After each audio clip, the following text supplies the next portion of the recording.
Hi everybody. On today's show, we rearrange formulas to highlight a variable of interest. So we continue our work from the last lesson where we were solving equations with extra variables, and we're going to apply that idea to working with formulas to highlight a certain variable. So let's get right into it. Try this opening exercise here. Pause the video and solve the equation s equals 180 times n minus 2 for n. So solve the equation for n. That means I need n equals in terms of s. So s is going to be on the other side. So pause and see how you do. There's kind of two paths you could have taken here. Some of you probably started out by applying the distributive property. Here's n. How do I get it alone? Well, I have to get everyone with n on this side and everyone without the n on the other side. So let's add 360. Do I know what s plus 360 is? No, it's s plus 360 equals 180n. Well, I don't care about 180 times n, so I'm going to divide. And I end up with s plus 360 all over 180. That's what n equals. The other option is to think about this using inverse operations. Here's n, I'm subtracting 2 and then multiplying it by 180. So let's work backwards. Let's undo these operations here. Let's divide by 180. So I get s over 180 equals n minus 2. How do I undo n minus 2? I want plain old n. I'm going to add 2 to both sides, which gives me s over 180 plus 2 equals n. That answer is also equivalent to the one we just got, because look, I have s divided by 180, s divided by 180.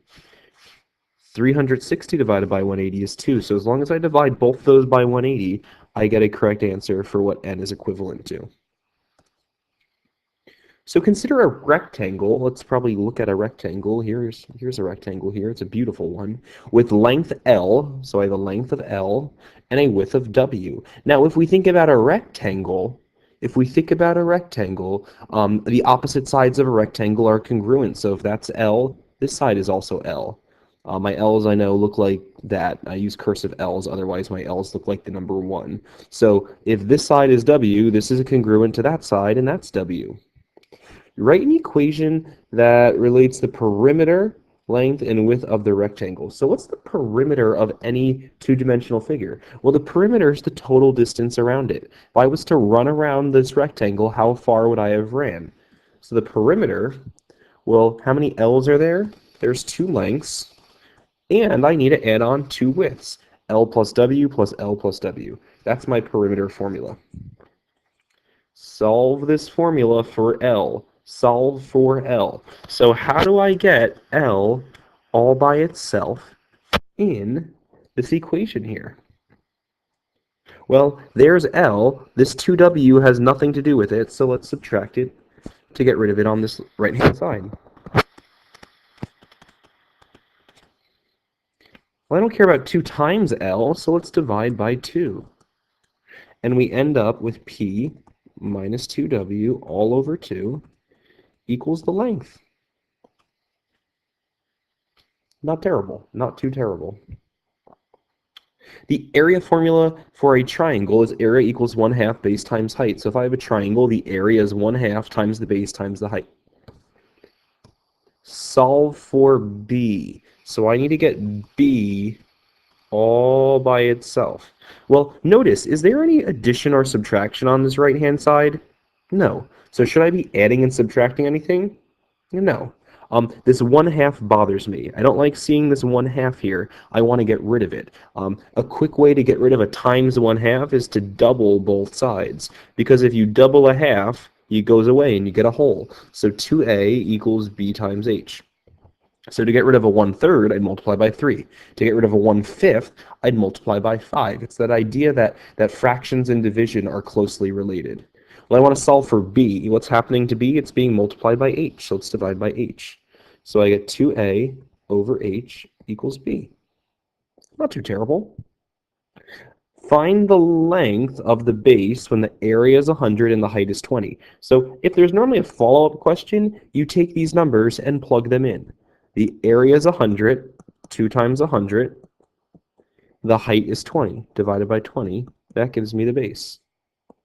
So this equation, this left-hand side simplifies to 200 divided by 20 is b. So I have b equals 10.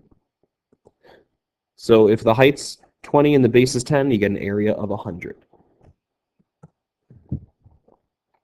The volume of a cone, so let's pretend we have a little ice cream cone here. The volume of that cone is 1/3 times pi times r squared times h. Volume equals 1/3 pi r squared h. Express the height of the cone h. So solve for h. Express h equals in terms of the other variables. Well, I don't see any adding or subtracting, so I shouldn't be doing any adding or subtracting. I see a times a third. How do I get rid of a third? Well, if I multiply it by 3, it goes away. Let's triple everything.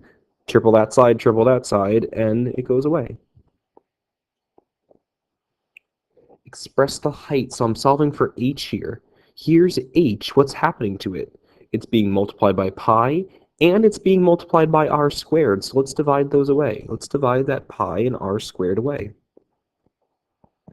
So we end up with 3v over pi r squared. That's h. Did I express h? Yes. In terms of the volume and the radius, I did. There's h. Remember, pi is that irrational number, 3.141592, blah, blah, blah, blah, blah. It's the ratio between the diameter, the circumference, and the diameter of a circle. It's that lovely number that you learned about in 7th grade.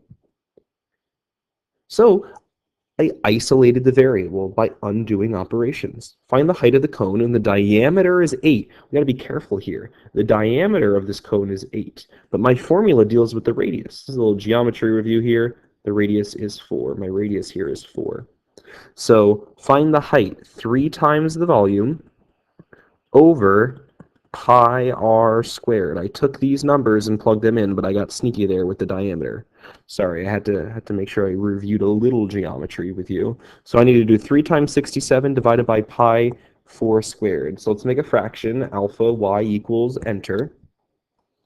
3 times 67. Where's the pi button on this calculator? Look above the division sign. There's the exponent, the caret. There's a little blue pi there, so I'm going to hit second pi times 4 squared. 3.9987, I'm going to say the height of this cone is about 4. The height of that cone is about 4. Not too terrible. Not too terrible. So to get rid of a 1/3, I multiplied by 3. To get rid of a 1/2, I multiplied by 2. To get rid of a 1/6, I'm going to multiply by 6. The formula for the area of a trapezoid. So a trapezoid is a 2-dimensional figure, a quadrilateral with one pair of parallel sides, where one set of the sides are, where at least one set of the sides are parallel. We need to be careful there. And here's the formula for its area. Area equals 1/2 times the height times B1. This is the first base. That's saying base 1, base of 1. That 1 has nothing to do with it. It's just saying that base 1 is different than base 2. So this is a whole variable. B1 is a variable. B sub 1 is what we could say. B sub 1 is one of the variables. So express B1. Solve for B1 in terms of the other variables. So I have A equals 1/2 h times b1 plus b2. Well, I see that 1/2 again, so let's multiply by 2. Let's get rid of that 1/2 there by multiplying by 2. 2a equals h times b1 plus b2. Again, here's b1. Let's undo operations. I don't want to distribute here. You can, but I'm going to not distribute. I'm going to divide it away. So 2a over h equals b1 plus b2. Remember, those subscripts don't matter. Those little numbers down there in the basement don't matter. They're just saying base 1 is different than base 2. And now, how do I get b1 alone? Well, how do I undo adding? I'm going to subtract. I'm going to subtract by b2. And that gives me base 1. That gives me base number 1 there. This one was tricky. It's a little bit harder than the other ones, but it's doable. It's doable. Make sure you can do something like this, because I pulled this off of an old Regents exam. The area is 60, so let's plug that in. Area is 60. The height, that's h is 6. And one of the bases is 12. Let's minus 12. Find the other base. So that's my setup there. 2 times 60 is 120 divided by 6 minus 12 equals b1. 20 minus 12 is better known as 8. So the base is 8 feet. So one of the bases was 12, I plugged that in. The other base has got to be 8. This is a nasty Regents question. New York State loves putting these questions on the exam. There's basically almost always one of them. And we will practice them again later in the year. But here's a formula for the blood flow rate. Who cares? Here's my formula that I'm working with. That's my formula I'm working with. Which of these formulas cannot be derived from the given one? So which of these formulas is not really true? Which of these is not coming from this F equals P1 minus P2 all over R? So I don't like dealing with this fraction, so let's multiply by R. Let's get rid of the fraction. So I have F times R equals P1 minus P2. And I don't really know where to go from here, but I at least just got rid of the fraction. Let's look at choice 1 here. They got P1 alone. But how do I get P1 alone? I'm going to add P2 to both sides. FR plus P2 equals P1. So is that a true statement? It is, but it says which is not. So this is true, so it's not the answer.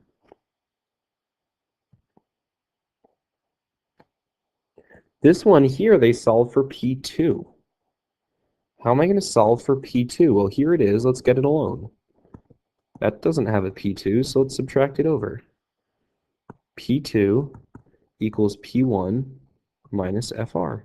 That looks good to me too. That is also a true statement.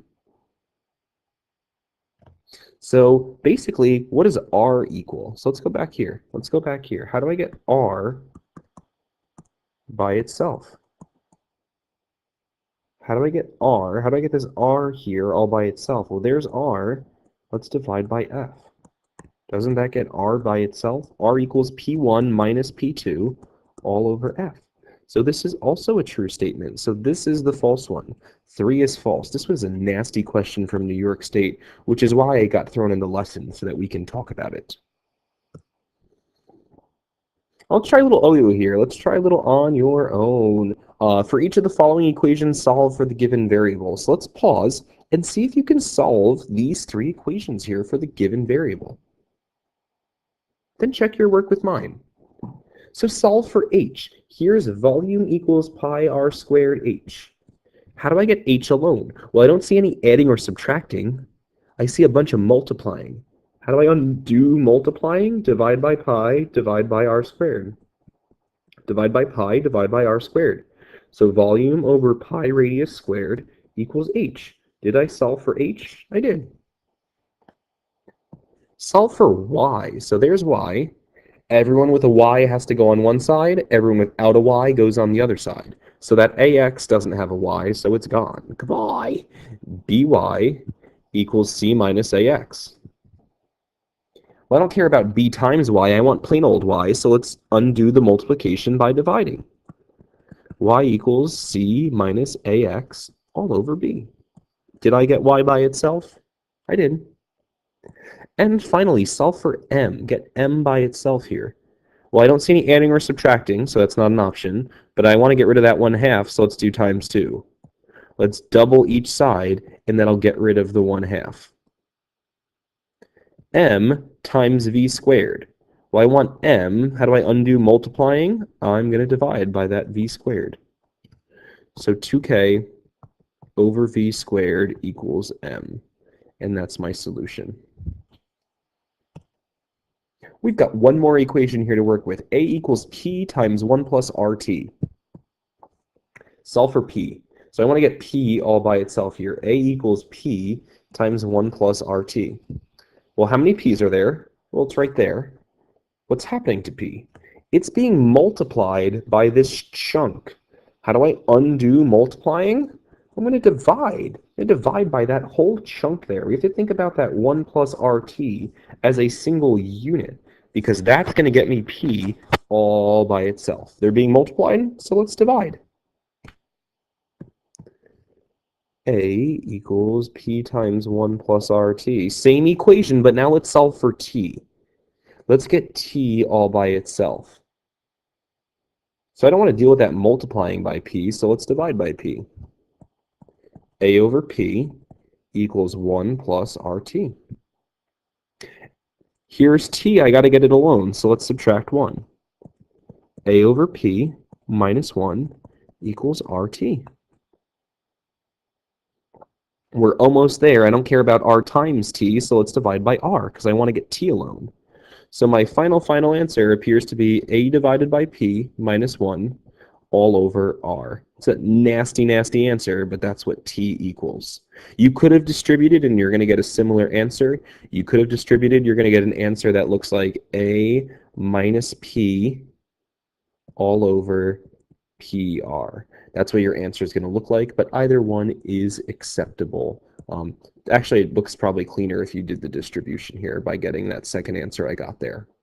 So hopefully these formulas didn't scare you, but we just need to think about the structure of the equations when my adding and my multiplying. And just remember, there's 3 legal things you can do. You can apply the distributive property, you can use the addition property of equality, or the multiplication property of equality.